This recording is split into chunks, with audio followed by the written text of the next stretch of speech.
so without further ado, I'm gonna roll right into it and get us started for new technologies are the solutions to major global ESG challenges. With our moderator, Alexis, Pappas. They're all materializing behind me, so I'll welcome you guys onto the stage, and I'll read your bio here for a quick second. Alexis is the Chief Innovation Officer of Blockchain and Digital Assets for GuildOne, Inc. Alexis has a diverse background in fields including energy, clean technology, and digital innovation. Frequent writer and speaker on blockchain, the new economy, and sustainability, she is the Executive Director of the Canadian Blockchain Association for Women and is the Director of the Canadian Blockchain Consortium. Passionate about inclusion, Indigenous rights, and advancement of women, her vision is of a world where technology always includes the human equation. Thank you, Alexis. And I'll welcome the rest of our panel in on the stage. Round of applause, everyone. You know how it goes. I love a round of applause.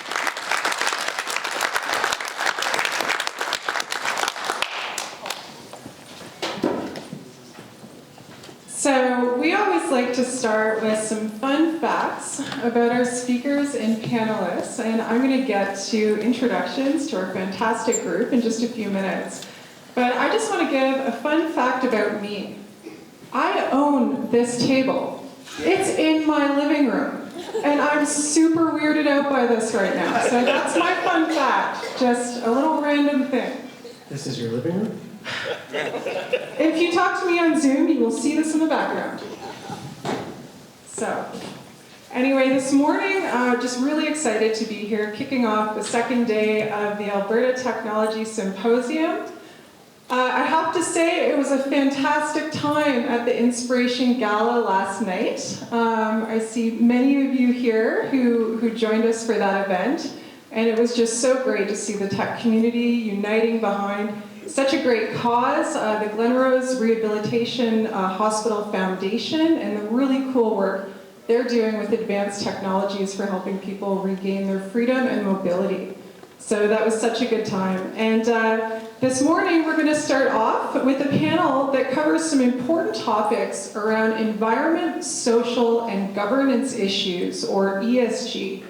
ESG is starting to really reshape our provincial economy, especially the E portion.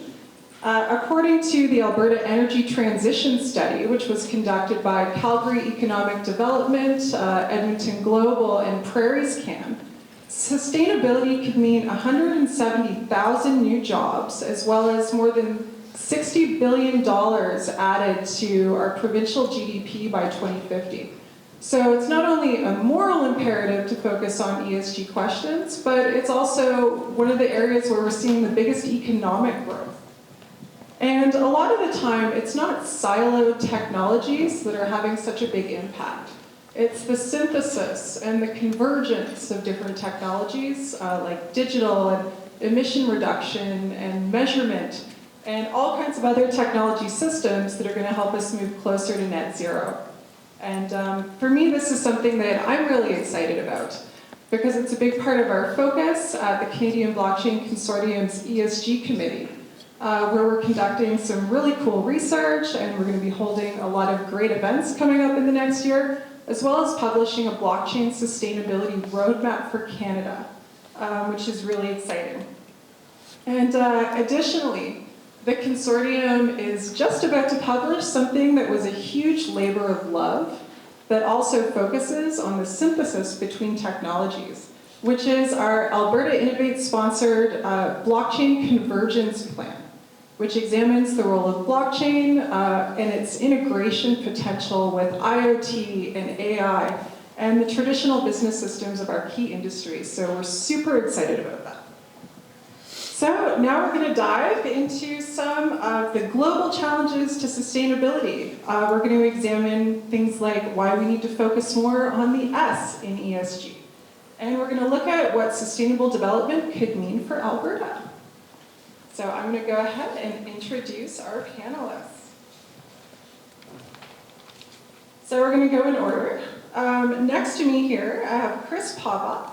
Chris is the president of Syzygy Engineering Consultants. Okay, I wanted to put an R in there. I'm not sure why.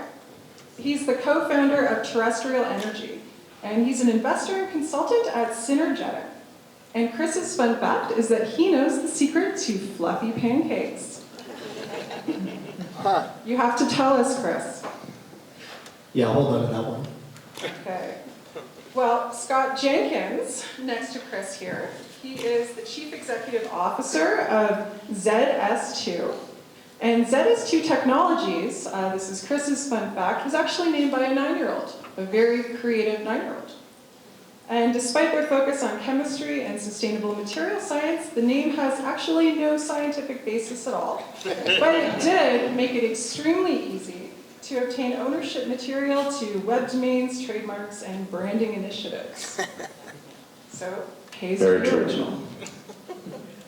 So next to Scott, we have Leland Oberst. He's the founder of Innovative Fuel Systems. And I'm going to tell his fun fact, but another fun fact is we almost didn't have Leland here with us today due to some very terrible traffic issues coming from Edmonton. So we're so glad that you're able to make it down for this. And his fun fact is that he won a bet once by finishing a half Ironman triathlon in a better time than his friend, who didn't think that he could teach himself via video how to swim and compete in the race within 3 months. Congratulations. Just to be clear, that's not great on me. My friend is really slow. It sounds impressive, though. You don't have to add that. And by the way, it wasn't just the accident. I forgot how parking is a challenge in Calgary. We're not as busy in downtown Edmonton. Yes, and we have That's when there's no construction. playoff games. We have construction everywhere. Every street there's construction. So someone should have warned you about that. Nice dig. Sorry. Actually, I missed the Battle of Alberta, I do. And then last but definitely not least, we have Nanette Howe-Coverton. She is the sustainability leader for Spartan Controls. And her fun fact, which I'm super impressed by, is that she's been organizing speed skating World Cups and World Championships since 1987. That is cool. That just means I'm old. It means that you have an amazing hidden talent. Do you still do a lot of skating? I never skated. I broke my front teeth in grade 7, so I'm deathly scared of ice. So Nan and ice are not friendly, but I love watching the ice sports. It's incredible. The athleticism, the skill, and the resilience in these athletes are pretty incredible. I'm now have reached a point, because I've been involved for such a long time, I'm seeing the 3rd generation of skaters. So parents that I saw skate in 87, 88 are now pushing out grandkids that are now skating. So it's pretty cool. That is very cool, and I'm with you. I have weak ankles, so I don't skate. Yeah. So we're going to launch into some questions that might be very heavy, considering it's first thing in the morning, but I hope everyone's got their coffee and they're ready to contemplate, some of the biggest challenges facing the world. And the first question that I'd like to ask the panel for their perspectives on, we'll start with you, Nanette, is we know that the best kinds of innovations solve really big problems. And sustainability is, of course, one of the biggest problems that we're facing. And it comes, according to the International Energy Agency, with an infrastructure cost of about $100 trillion. So from your perspective, what do you think the biggest problems are that technology can solve? Oh boy, I was hoping to be last. So I don't know if we can find an actual silver bullet, like not one big thing. I think we need to look at a bunch of different incremental things. And I look across the group here, and this group has a bunch of incremental things that we can do together collaboratively to actually make changes, right? I also am seconded to Avatar Innovations, so for a couple days a week. So it's kind of fun helping all these startups make some changes. But I know the technology shifts that we need to make needs to be significant. We've done a fair amount already in the ecosystem. If I look at GHGs, we're at 44% to date. We're ahead of schedule. But does that mean we're done? No, there's more to be done. And then the second part of your question was around the biggest problems I'm currently facing. So as a sustainability leader at Spartan Controls, I get to see a lot of inquiries that come in. And I spent a lot of time just last night going through a few of them, and a good number of questions are surround governance more so, rather than the E or the S. They want to understand what you're doing, but they want to work with companies that actually have good governance. So to me, that's a new focus. You know, they're wanting to understand more about your board makeup, the policies, the guidelines that you work under, because they want to work with an ethical company. We'll go to you, Leland.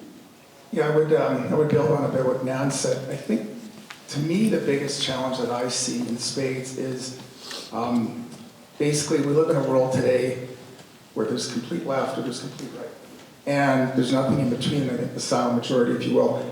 And the way this is going to move is you've got to get buy-in from almost everyone. And when you speak to industries, the governments will come out with certain mandates, whether it's 2030, 2050.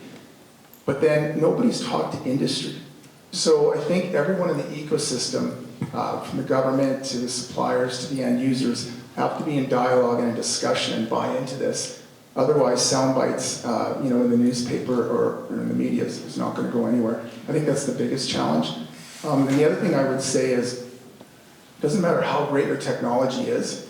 Again, when you approach the end user, it's got to make sense to them from a profitability perspective. And like ESG sounds great, and we can champion for it, but if it's going to erode their margins, shareholders lose interest in ESG pretty quickly. Yeah, 100% agree. And I know that's the dirty secret, but it's real. Yep. So I can probably build on both those. The biggest challenge, we see both as our company and with our partners and business, first of all, would be something I think in Alberta we're aware of, but maybe not as much as other parts of the world, and that's just the growing population. The world's population is growing and the need for housing.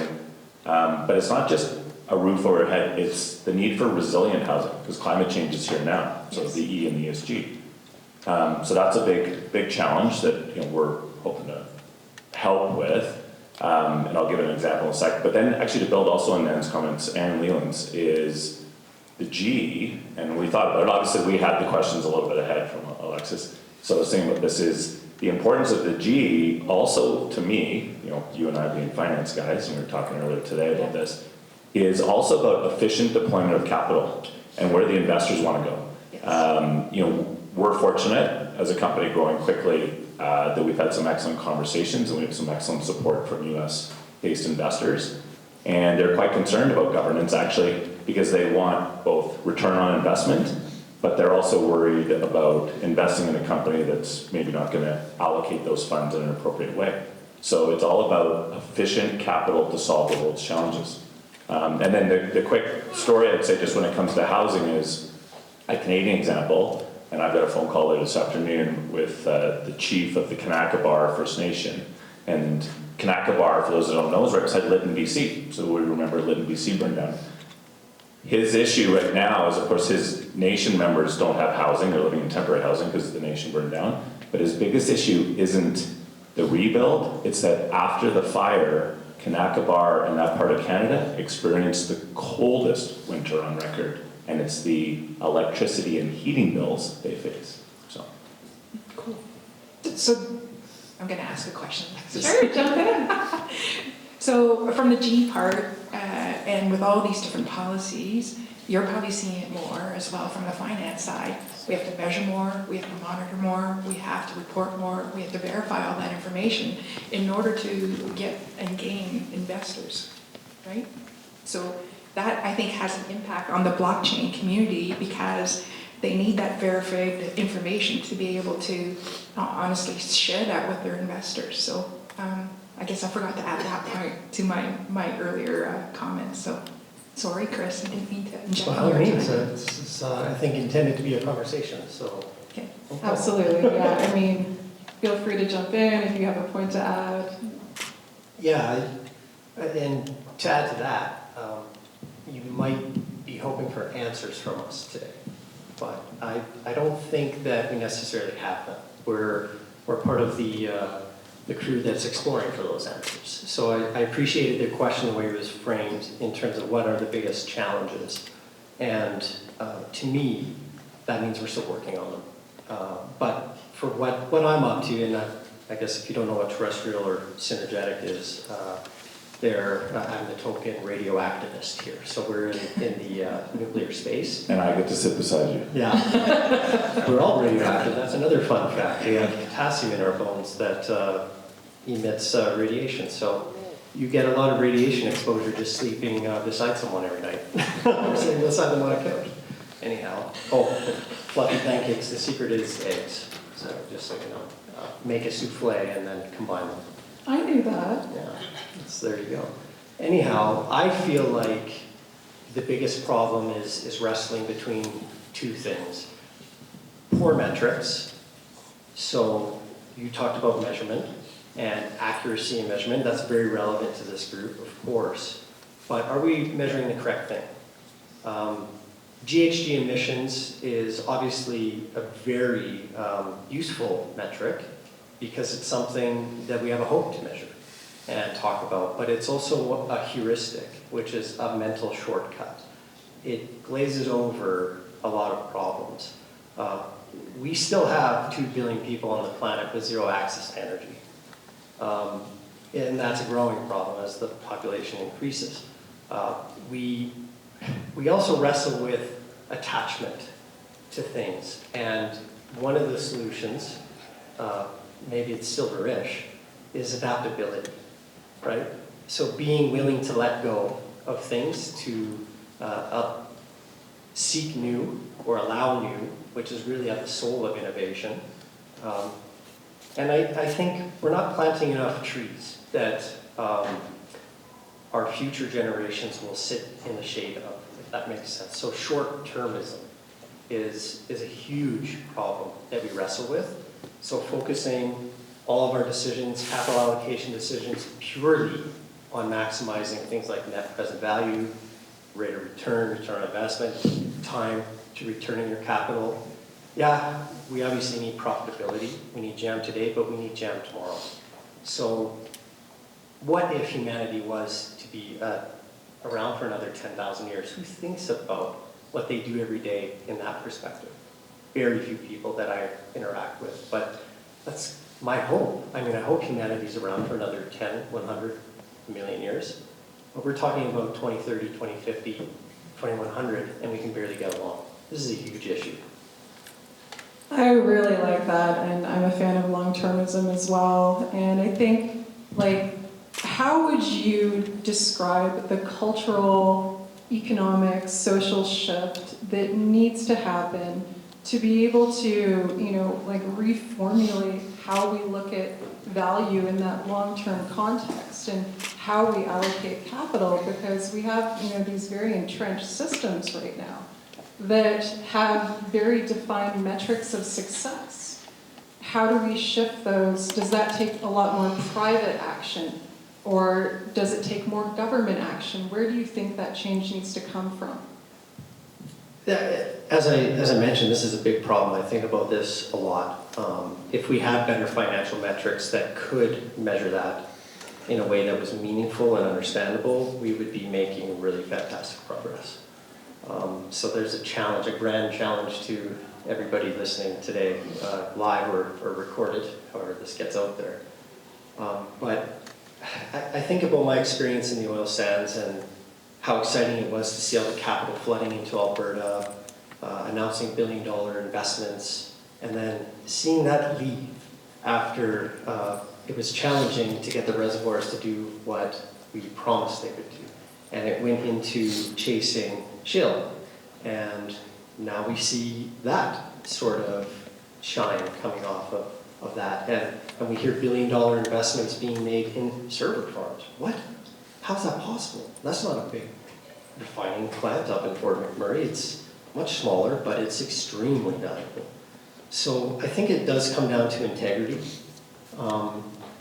being able to fulfill what you promised in the first place and not getting too excited about the potential short-term return, what that means to you. It's very addictive to chase that.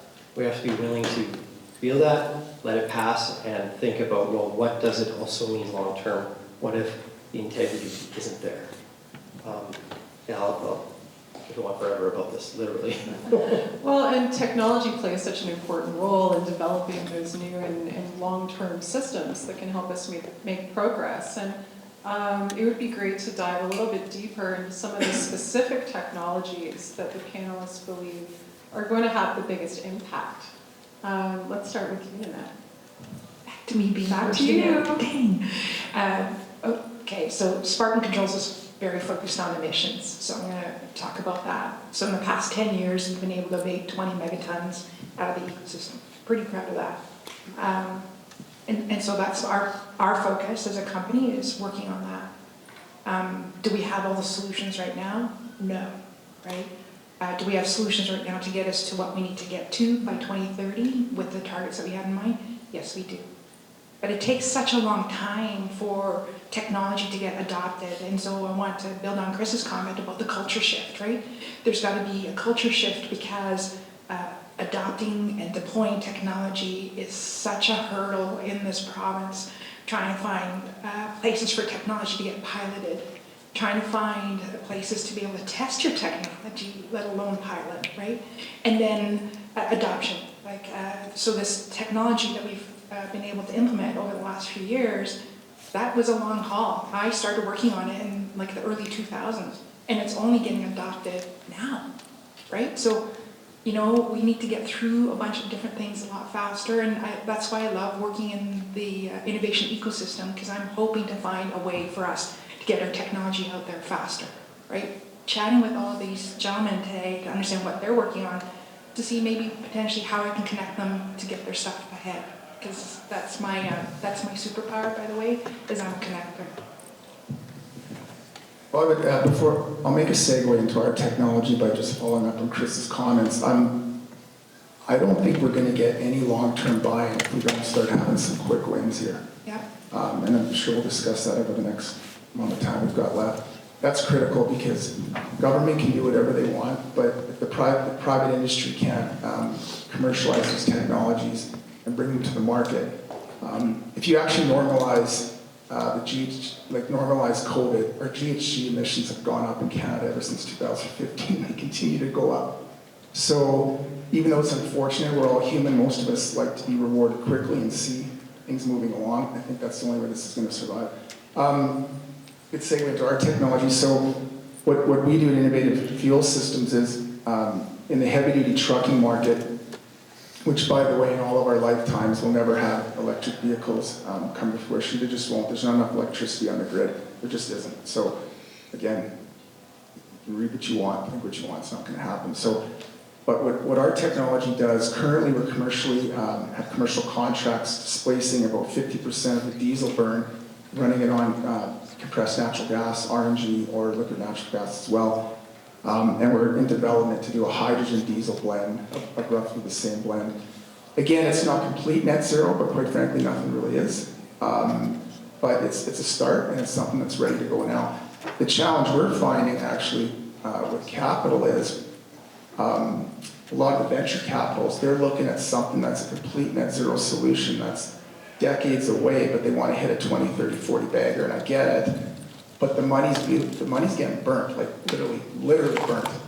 And then technologies such as like with ours, we've got contracts, but not a lot of historical earnings. So private equity could come eventually, but the VCs don't want to touch us because they can't get a very bagger. So it's a weird spot right now. I think we're going to navigate our way through it. But I think without quick wins, the movement's going to be tough to. But Leland, where would we be without 4 options to get groceries 4 minutes faster? The burning through capital, I mean, weird I'm not dismissing doing that. I think it's a hybrid. I think it's a hybrid of some quick wins technologies that'll get us through the next decade, depending on the technology, and then reinvesting those profits into the complete net zero, closer to net zero solutions. Absolutely. So I would like to put things in perspective with the technology that Leland has in his company, and for those of you who haven't checked it out, all of us in this room, you know, the coffee cups or whatever, you know, our entire lives are reliant on a supply and logistics chain that relies on fuel consumption from heavy trucks, container ships that, you know, to his point, won't be electrified or won't be clean fuel in our lifetime. Probably not our kids' lifetime, actually. So it's taking steps to make what we have now more efficient. I think that's actually what you guys are doing is really important Yeah, it is. and impressive. To add to the capital piece, and we talked a little bit about short-term or long-term and long-term views.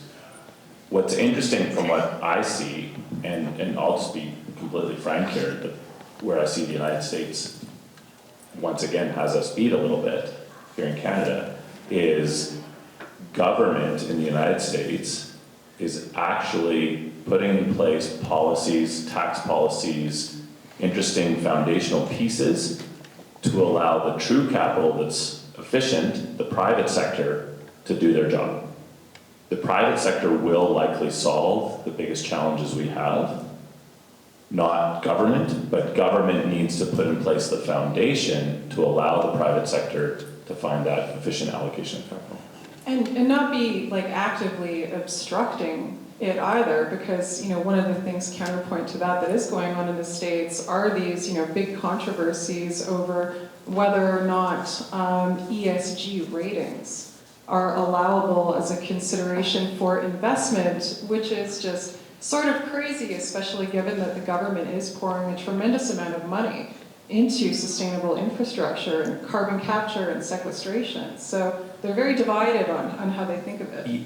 Yes, and this is where hopefully our panel discussion, but from, my team just returned from San Francisco from the Carbon X conference, and, our company, we're part of, we're, worldwide finalists in the X Prize. But this is maybe a good segue. So worldwide finalist in the Carbon Removal X Prize. Folks from California all through the US have been to see us here in Calgary for our material science, everything we're doing in the built world and construction. But at the end of the day, the folks we met with are trillions of dollars under management from private enterprise, and they're moving forward regardless of US. Like, they're going full bore. And for those that want to look at Frontier Capital, Stripe, these are all backed by the big tech companies. They're deploying capital very fast, but for third-party validated, vetted, strong governance companies, and they're looking worldwide. So Canada's right in their backyard, so they come visit all the time. Yeah, interesting. And I mean, especially in this climate, we really need to promote our great Alberta companies to international investment and capital. So that's fantastic to hear. I just wanted to add to that. We've got different principals that I work with at Spartan Controls, and they've now come back seeking my guidance and showing them what the innovation ecosystem is like here, because they see a microcosm of innovation that has reached global notoriety, right? They all want to be here now, so this is really cool and a great way for us to focus on our tech and our capabilities. I love that. We're notorious in a good way. It's awesome. And that actually leads really well into the next question, because as we're talking about the States and the things they're doing right and the things they're doing wrong, I mean, we've got plenty from both sides here in Canada. So when it comes to sustainable innovation and the development of new technologies and funding these technologies from either the private or public sector, how do you think Canada is doing?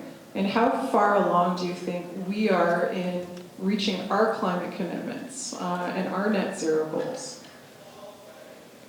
I can say Sure, something jump about in, this. please. Someone else goes Yeah, first. I mean, I think nuclear is a space in Alberta that doesn't get a lot of attention because we don't have it yet. Hopefully we can change that. But one of the things the federal level government has done is roll out a green bond framework. And they're making headway into making that an inclusive space to allow for investigation and investment at an infrastructure level in renewables, which get a lot of attention, but they took the brave step of actually allowing for and including nuclear technologies in that framework. They were modeling the EU's framework and taxonomy when it came to that. And with all of the turmoil and change that's gone on in the EU recently, with conflicts, energy shortages, a decoupling between energy consumption and GDP, these are all very confusing things for people that study such trends in history. it's not normal to see those things. The EU included nuclear in its green taxonomy, which means Canada will likely follow suit. And when you look at very large established institutions in Ontario that have those assets and needed to raise money to refurbish them to extend their lifespans, they were oversubscribed, and they've done really well. And I'm definitely with you, Scott. Private is where play occurs. Okay, we need to play more. Risk is inherent with new. You're going to get stuff wrong. And when you're designing products and introducing them for other people to use, this is true for software, for hardware, for anything. It has to be understandable and useful. This is why diesel's not going to go away, because it's comfortable, it's familiar, people like using it. So how do we put a diesel or a combustion fuel in their hand that doesn't have a net positive contribution? Well, that's what we're doing at Synergetic. We want to take carbon out of the air or the ocean and use nuclear heat or high temperature geothermal, any high temp source, and give you that sustainable combustion fuel out of carbon that's already been surfaced. We're just cycling. You don't have to change very much if that's the case. So private can take the big swings and lose and get the 40 baggers and make up the difference. Federal can step in and provide that baseline support for something like a nuclear asset that will live 100+ years, and they're not as hungry for a return. We need access to low-cost capital to do what we do to get over that gap. So we're a bit different, even though we're a startup, because of that longevity. I think that's where they can come together. Anyone else? Canada's opportunities and challenges in sustainable innovation. Quick comment to add to some of the discussion today. I think both at a federal level, provincial level, we're seeing improvements. How's Canada doing? We're doing okay. Normalized for COVID, greenhouse gas emissions in this country are going up. But our population, 500,000 new Canadians, effectively really 1 million is the studies, right? So, and we have the capacity as a country to welcome that population growth, right? But with population growth over such a vast area, like think about our carbon footprint as a society, it's quite large. So there's a lot of things we have to think about. I think going forward though, there's a lot more things. We talked about earlier in one of the questions, the government seeing both federal and provincial right now, and not just Alberta. When I talk provincial, I see it in British Columbia and Ontario, where we're having ongoing conversations, very short-term focused. Yeah. The Canadian government, the federal budget they just released, has a lot of good stuff in it, but it was really a reactionary budget to the Inflation Reduction Act. There was no pre-planning on our governments, from them. It was just, oh my gosh, look what the US just did. That's unfortunate. Yeah, and I would say, I spent a lot of time in Ottawa in the last year, and what actually gets put out in the budget is not consistent with science. I'll leave it at that. I'm just frank. I would say the difference between Canada and the US, provincially, I'll speak to that in a bit, but one thing about the US, when they make bets, they make big bets. And why I say that is, in Canada, what I find is you can get enough funding to finish the science project, but to actually help with the commercialization phase going forward, you got to find it privately on your own, which is fine. But the US, you look at Tesla, they almost went bankrupt, over a decade ago. They bailed them out. But I would say that's the big thing, at least federally, reactionary, and they really don't help in the commercialization end very well. And I think we could say that for the whole Western world, quite frankly. But when you know that you're going one way and to change your government, you're going to go the other way. It's tough to move the dial. I don't think I have much more to add to that because, that's what I see as well. We've had, as Avatar Innovations, we just had a couple consultation events with both parties that are running in the provincial election and provided them the exact same feedback about how we can release more private equity to invest in all these firms and how do we get to innovation faster and how do we move governments to be less partisan and to look at long-term as a whole, as a collaboration, not as Canada, not individually. So I'll just put this out there to anyone on this panel, but anyone who's paying attention to the headlines or, like me, a compulsive doom scroller, will very frequently see headlines coming out from the Intergovernmental Panel on Climate Change and the World Bank and the World Economic Forum, as well as a lot of really big private capital companies, suggesting that we're going into a time where we might be forced to take some really urgent action, whether it's towards food security or it's emission reduction or it's supporting reforestation, because the metrics are looking like that 1.5 degrees Celsius that we were targeting as the maximal warming in this century might be reached in the next 15 to 20 years, and this is going to result in some significant changes and difficulties, especially to things like supply chains that we'll have to address. Do you think that this is propelling any more urgency in causing governments to start moving beyond the politicization and to start focusing more attention on these solutions to these problems? Well, maybe I'll jump in real quick. One thing we see a little bit is, and I'm not going to touch on government quite yet, is there are large, so this should give people hope. I'm not a doom, so I think the human race, there's a lot of hope. So I'm kind of the glass over full person on this panel maybe. There are very large pools of capital out there right now who are investing or looking for opportunities for the commercialization of game-changing technologies. And I'll give a quick example. I recently had a discussion when I was down east with a very large private equity fund focused on innovation, climate change, et cetera, and backed by some very large pension funds, largely out of Europe, interestingly, so that's really my focus there. But they had, the chairman of the fund had a great quick little story. He said, Scott, we're much like tech investors in the past looking for the unicorns, this phrase of a unicorn overly used. He goes, we're looking for the next gigacorn. So think about this. If the world needs to reduce greenhouse gas emissions, 55 billion gigatons a year, whatever the number is, 40, 55, 60, he goes, we need to find 55 companies that can deliver 1 billion tons of reduction by 2050. So he says, we're looking for that.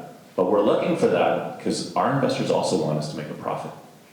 And he says the technologies are there. And he gave me a couple examples of companies that they're partnering with, one in Israel, a few in the US, a couple in the UK, and stuff. I was like, you can do that?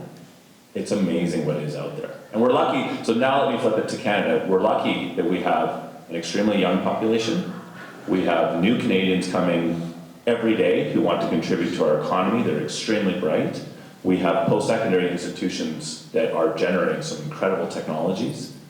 And we have the world's largest economy next door that we can travel by hydrogen, natural gas, diesel-enabled trucks to deliver our goods to. Did I get that right? Okay. Well, I feel better already. That was very inspiring. Thank you so much for that. So we talked a lot about the E component of ESG, the environment side. We've also talked a little bit about governance. What about the social component? As we're building this new and greener economy, how can we use technology to ensure that it's also an equitable transition? Whoever would like to jump in? Yeah, I was kind of surprised I was invited onto an ESG panel, to be totally frank. ESG is interesting to me.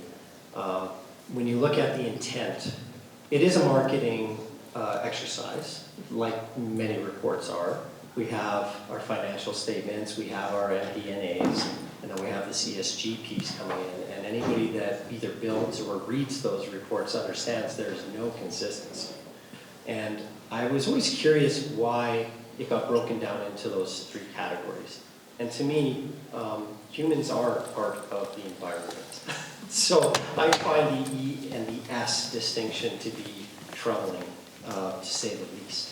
to think of ourselves as separate. So that's one thing, but it can also be an opportunity to tell whatever story you want. And the intent behind ESG ultimately is to give investors more information about managing their risk. So it's about disclosing risk. And it's up to the investor to choose whether they want to take that risk on or not, or to do that work or not. And the social aspect is not different from the environmental aspect, in my opinion. But we do need to be willing to be open to change and to expand our concern spans, not just our attention span, but what are we caring about and who. And talking about justice, that's another sticky word. Justice is nothing more than the application of a law, and laws change. So I think just having open and honest conversations about what is actually occurring is enough to compel people to do the correct thing once they know it's true, in my opinion. I would just speak to the social at the ground roots at the company level. If you think about companies like all of ours on the panel here, where the millennials particularly want to work, they actually feel like they're part of it, they're making an impact.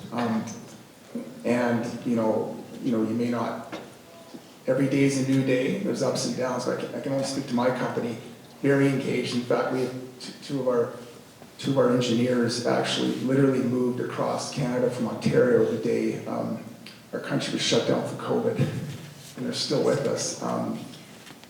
What I find is they're motivated by something that's special, something that's actually game-changing, if you will. So to me, that when I think of the S, I think of that, at least in my organization. And then if you think from a comp perspective, because I've read a lot of those reports, and ESG always comes through and talk a lot about compensation. Again, you can be creative around equity and whatnot. Again, it invigorates them. And they'll actually say, my buddy's working at a BMF, making a little bit more, but I'm having more fun, and my upside's there. Yep. So you can make money and change the world.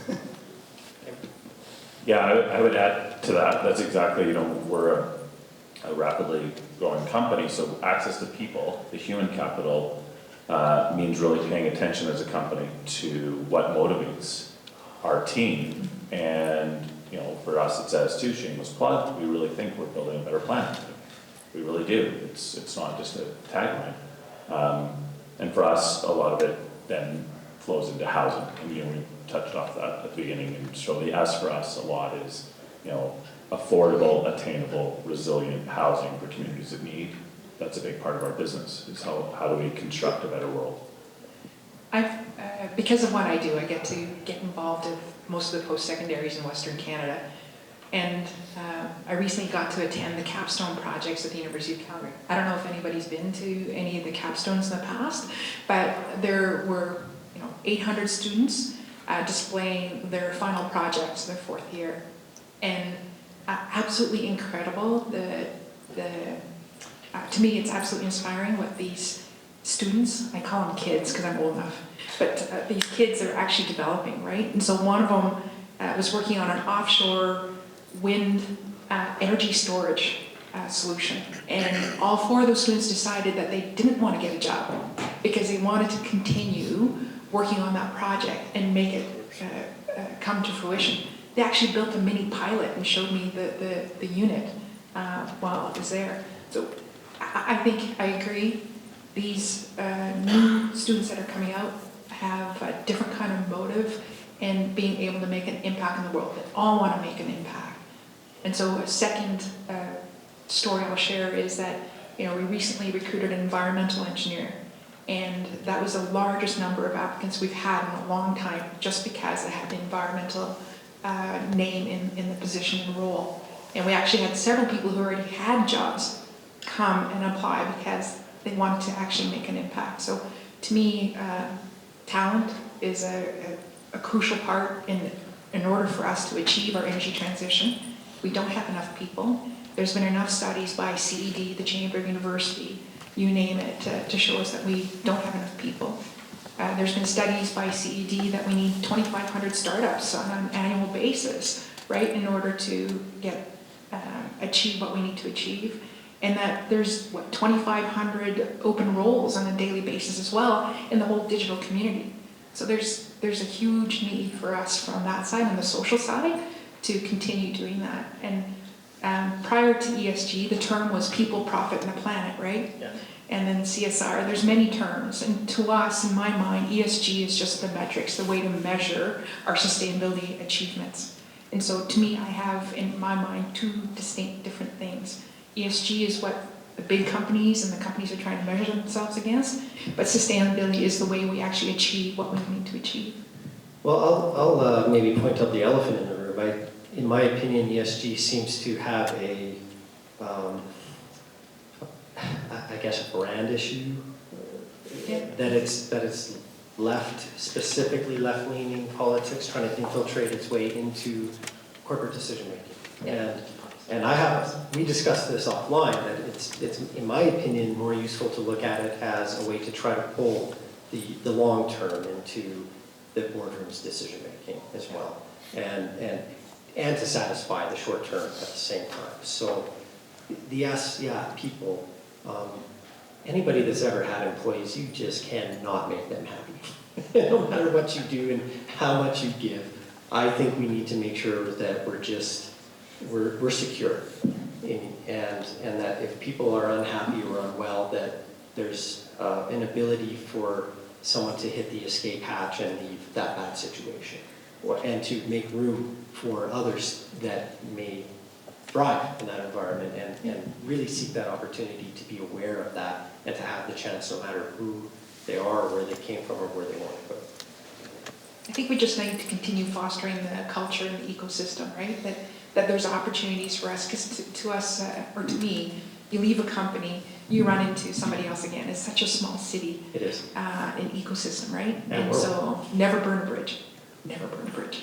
And I really love what you said, Nanette, about all of the opportunities that are available in sustainability professions, the big shortages that most companies in the industry are experiencing, because I was just having a conversation this morning when I got here about the impact of all of the negative headlines that we see about climate change, about our supply chain crises and all of these issues on younger generations, because there have been some massive studies showing that for a certain, cohort of young people, climate change is the biggest thing that they worry about and directly tied to poor mental health outcomes. But it's so empowering that there are these exciting opportunities available for students that are also filling this big market need and are going to help us make progress.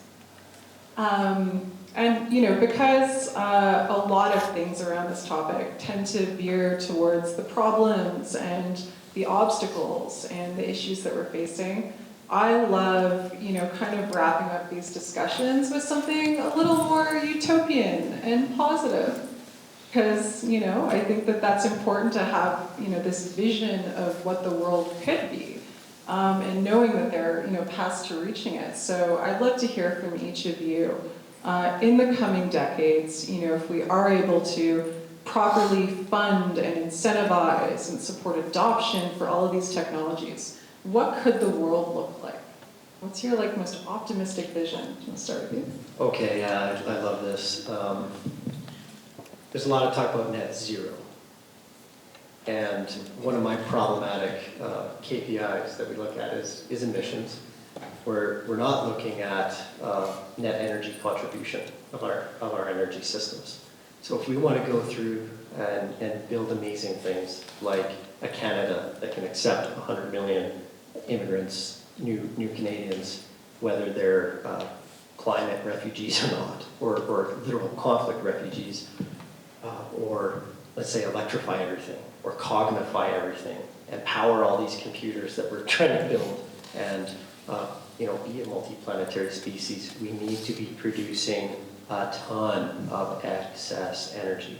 So we need to be a net surplus energy society, and we need to really start having that conversation.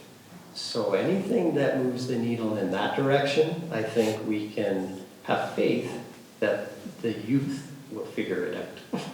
we can hand that over. Here's your surplus, do with it what you wish. Yeah, I mean, that sounds awesome. I hope we get there. I struggle on the world stage. Like, the one thing I always think about, no matter what we do in Canada over the next 10 years, all it would take is a couple of bad days in China or India to wipe it all away. So, but I do believe that, again, as we've all talked about, if you include industry, the ecosystem in discussions, not just surprise and not just force feed them something, I do believe, 20, 30 years down the road, worldwide, we're all somewhat a little more to the center, all groups, because I believe if we're polarized, we're going to get nowhere.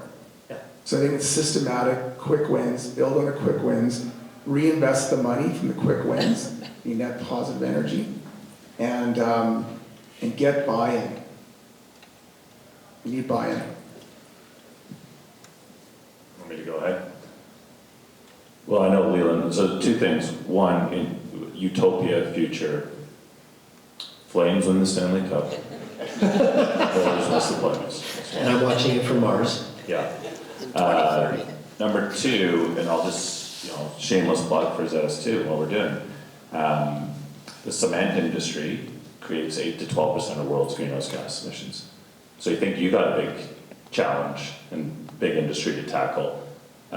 Emissions from buildings and energy use and construction and the materials we use will eclipse transportation in the next 10 or 20 years. So in our lifetime. And grid. Right? Yeah. Things. So the good news is, true science, back to basics, for us, material science, chemistry, we have the solutions. We actually have it now. We just need to deploy it. So it's capital. We want governments to give us a fair playing ground, where we know what the future looks like, provide us some risk mitigation and support, and then away we go. Canadians are, we're super smart, we have access to resources, we're a growing country. I actually think our technologies, and for ourselves here, like shamelessly it says too, our technologies will be deployed worldwide.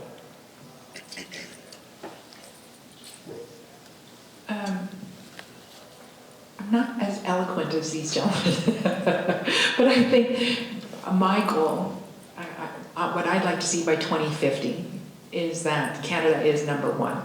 They come to us for our technology. We're seen as a clean, ethical community and country. We're able to deploy our technology globally. And so that's, to me, is the penultimate. And that I can have grandchildren that will actually see a world that's a better place. Fantastic. Well, all of those were very inspiring. And I would just add to that, from my perspective as someone in blockchain, and this was a big part of our convergence plan that I mentioned is going to be published very soon. In addition to having this excess energy and the talent and the organization and alignment and all of these qualities we need, we also need to be able to automate absolutely everything. Because we don't have enough people. We don't have enough ways of, validating information to make sure that we're on the right track. We don't have enough ways of, managing all of our digital systems. And we've got to have a much more automated future if it's going to be a green future. So we are just wrapping things up, and I'm sure that all of you have a ton of questions for our fantastic panelists. We have Dan up there with the foamy thing. All right, we've got a question right down here in the front. Oh, perfect. All right, here's your test from yesterday. How's the throw? Better. Nicely done. Nice. Ironically, my name is Dan with the homie thing. You know what? Actually, I don't really have a question. It's just that whenever I see Scott Jenkins, I gotta get him to tell a good dad joke. No pressure. Let's hear it. Dan. So I can't even see the audience, so I don't even really know. So good dad joke. So as I mentioned, fun fact, ZS2 was named by my oldest son, but that's not the joke. He told me a great joke the other day. He said, why don't you see elephants hiding in trees? They're really good at it.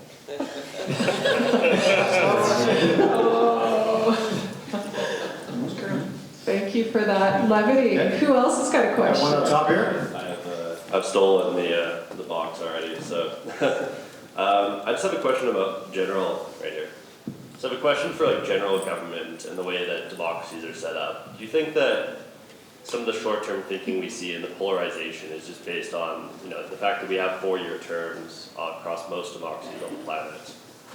And I mean, I don't know if there is no easy solution to this, but I mean, how do we address that if especially in the U.S., it's going to swing back and forth, back and forth. The president's just going to try to undo what the last president did to try to appeal to a certain voter base. Is there any thoughts on what can be done structurally to solve that? You go first. Yeah, I'll start with that because I think it plays in my industry comment earlier. That's my biggest fear. Like I always say, I'll give China this. I mean, you can have 100-year plans. We have 2-year plans at best, and there's midterms in the U.S. So, but again, if you've got industry buy-in, probably let's start from big organizations. Then if you do have a detour change in government, I think the policies that have been set, industry and the private companies, the large public companies, are going to keep the momentum and push them to go on. Because if that doesn't happen, if it's just policy, legislation, grants that they don't understand, they're just trying to get as freebies, then when the change of governments happen, you're right, there'll be a complete detour. I'll add something really quick. So food for thought for everybody in this room. Had conversations about this. Think about all the politicians, regardless of party, federally and provincially, and think about their background. Are they academics? Do they come from the business community? Are they finance executives, scientists? The answer is no, no, no, no, in terms of their backgrounds. Their backgrounds are their career politicians. Think about 30, 40 years ago, maybe 50 years ago. And my point is this: who wants to be a politician today with social media? It's very difficult. Who wants that job? Think about how much they get paid. Now I'll give you the quick analogy and then I'll turn it over to Chris. Singapore, I think, is a wonderful jurisdiction, basically a benevolent dictatorship. But their civil servants' compensation is benchmarked against similar positions in the private sector and published. Think about the quality of government they have. I could talk another hour on that question. I will do my best not to. But you mentioned the degree of automation that's required. You used the word fear in your answer, and I think it's fear-based and our lack of willingness to confront that which scares us. So I always felt, as cryptos were emerging, that this was actually a project that was trying to move violence-backed fiat to energy-backed fiat. And that the idea of a nation state may not survive contact with a successful outcome of crypto. That said, it's very unhealthy for an individual group or otherwise to have absolutely zero boundaries. So if we can become better at being self-regulating as individuals, I do believe that expands upward and outward, and we can be mature adults on the planet and relying less on a prescriptive government to slow us down. Do you have anything to add? This is our final point, because I think we're running out of time. Well, we're out of time? No, please. No, After please. you were out of time. I don't know if there's a solution, but I do know that there are jurisdictions in the world that actually have a long-term view from their governments, right? So if I look at Norway, they have a long-term view on how they run their businesses and their politics. And so how do they make that work, and how come we can't replicate it here? So their government makes money and they reinvest in innovation. And I learned last week from a friend and colleague that the work that she had done maybe 20 years ago in the US with one of the super majors, they ended up having to go to Norway because there was already a carbon credit system for them to be able to use. And so, look, they're 20 years ahead of us. So how do we make sure that we are competitive against other nations? And I think that's what government is missing, is that they don't know how to stay ahead of the game. Thank you so much for that. And this has just been such a great discussion. I really appreciate all of you. I look forward to talking to all of you more after the panel. And you're about to have another panel coming right up now. So thank you, everyone, and look forward to chatting with you during the break. Thank you so much.